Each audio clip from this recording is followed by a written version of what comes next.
Hi, this video is here to help you with adding and subtracting fractions with different denominators. You may find it useful to watch the videos on adding and subtracting fractions with the same denominators and adding and subtracting fractions with denominators that are multiples first. Let's have a reminder about fractions vocabulary. The denominator is the number on the bottom of the fraction. It tells us how many equal parts the whole is divided into. The numerator is the number on the top of the fraction. It tells us how many equal parts we have. So for 3/9, the whole has been divided into 9 equal parts and we have 3 of them. When we add or subtract fractions, we need them to have the same denominator. This is called a common denominator. If the fractions we are adding or subtracting do not have the same denominator, we need to find a common denominator before we complete the calculation. Let's have a look at an example. 1/4 add 2/5. Because they have different denominators, we need to find a common denominator before we can add them. We look for the lowest common multiple of the denominators. The lowest common multiple is the lowest multiple of both numbers. To find the lowest common multiple of 4 and 5, we can list the multiples of each number to find multiples that are the same. So common multiples of 4 and 5 are 20, 40, and so on. The lowest of these common multiples is 20. We need to convert 1/4 and 2/5 into fractions that are equivalent with a denominator of 20. Let's start with 1/4. We can find an equivalent fraction by multiplying the numerator and the denominator by the same number. We know we need the denominator to be 20, so we have to multiply 4 by 5 to get 20. Because we've multiplied the denominators by 5, we need to multiply the numerator by 5. 1 times 5 equals 5, so 1/4 is equivalent to 5/20. Now we need to find the equivalent fraction for 2/5. Again, we know we need the denominator to be 20, so we've had to multiply 5 by 4 to get 20.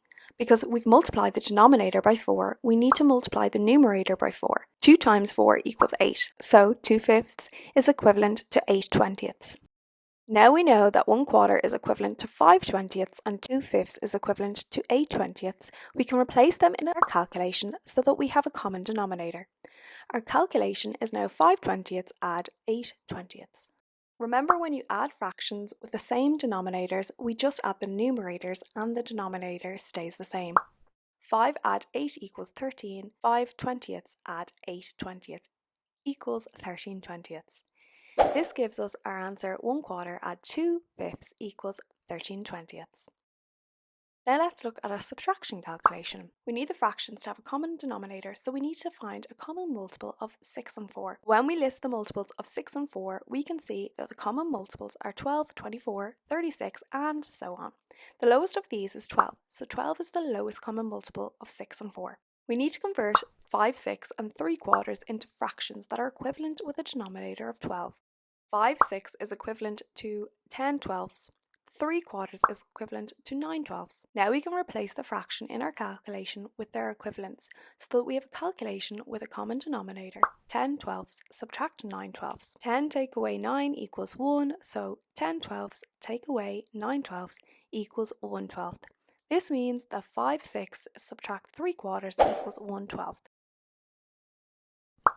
Now it's your turn to have a go. Remember the steps to go through. List the multiples of each denominator, identify a common denominator from your lists, find the equivalent of each fraction with a common denominator, rewrite the calculation with a common denominator, and finally complete the calculation. Pause now while you answer the questions.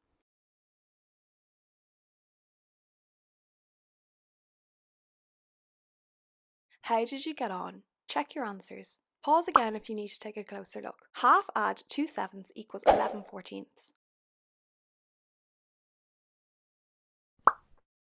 6/10 add 2/3 equals 1 and 4/15. 5/6 take away 3/8 equals 11/24. 6/9 take away 5/12 equals 1/4. Well done if you remembered to find the equivalent fractions to some of these answers. Now for a challenge. Add all 3 of these fractions. Pause while you work through the method.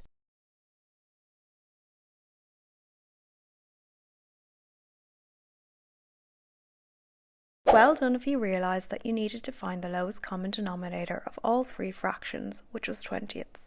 Feel free to pause the video if you would like more time to look at the answers. If you're looking for any more maths help, remember we've lots more videos just like this one on the Twinkl website. Thank you for listening.